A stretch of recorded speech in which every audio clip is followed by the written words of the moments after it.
প্রয়াত সাংবাদিক মানস ভট্টাচার্যের অসহায় পরিবারের পাশে ত্রিপুরা প্রদেশ বিজেপি সহ সভাপতি সুবল ভৌমিক।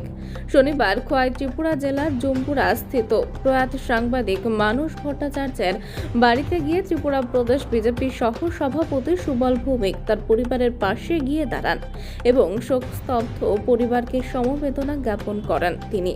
এদিন তিনি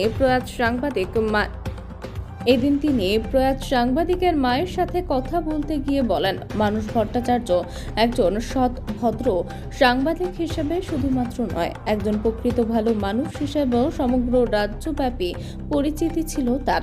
এদিন ত্রিপুরা প্রদেশ বিজেপি সহ সভাপতি সুবল ভৌমিক প্রয়াত সাংবাদিকের মায়ের হাতে কিছু অর্থ তুলে দেন এবং আগামী দিনে তার পরিবারের পাশে থাকার বার্তা দেন। সাংবাদিক মানস ভট্টাচার্য অকাল প্রয়াণ হয়েছে, এই বিষয় নিয়ে কি বলবেন? আজকে আপনি এসেছেন। এটা তো শুধু মর্মান্তিক ঘটনা নয়, এমন একটা প্রাণবন্ত, শুধু সাংবাদিকতা না, ওর একটা সোশ্যাল অ্যাপ্রোচও ছিল। যেখানেই দেখা হতো, আমি দীর্ঘ প্রায় 2 দশক, কারণ দূরদর্শনের আগে অন্যান্য পত্রপত্রিকায় লেখালেখি করছে, আমি প্রায় 2-2.5 দশক এখানে আসছি। তখন খুব অল্প বয়সে থেকে সাংবাদিকতা করে, সত্যি কথা বলতে কি, ওর সারা খোয়াই আজকে স্তব্ধ। সারা রাজ্যের শুধু প্রেস মিডিয়া না, যারাই তাকে জানে বা তার সম্বন্ধে জানতে পেরেছে, সবাই আমরা শোকগ্রস্ত। আমি কলকাতায় ছিলাম, সঙ্গে সঙ্গে মধ্যরাত্রিতে আমি যোগাযোগ করেছি।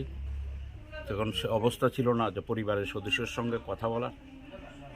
ওর মৃত্যুতে শুধু সংবাদপত্র জগৎ না, খোয়াই একজন আক্ষরিক অর্থেই সজ্জন ভালো মানুষ হারিয়েছে। আমি আজকে তার পরিবারকে, তার মা আছে, স্ত্রী আছে, 2 বাচ্চা আছে, সান্ত্বনা দেওয়ার মতো আমাদের ভাষা নেই। আমি ওর বাড়িতে এসেছি। আমরা আগামী দিনে এই পরিবারটার পাশে থাকব। আমাদের স্থানীয় কার্যকর্তারাও খুব সক্রিয়ভাবে এই ঘটনায় তাদের পরিবারের পাশে দাঁড়িয়েছেন। ওরও মেনে নিতে পারছে না। আমি ওর সত্যি কথা বলতে কি, আমার কোনো ভাষা নেই ওর পরিবারকে সান্ত্বনা দেওয়ার। যাই হোক, আমরা সবাই আছি, আগামী দিনে ওর আত্মার শান্তি ও সদ্গতি কামনা করি।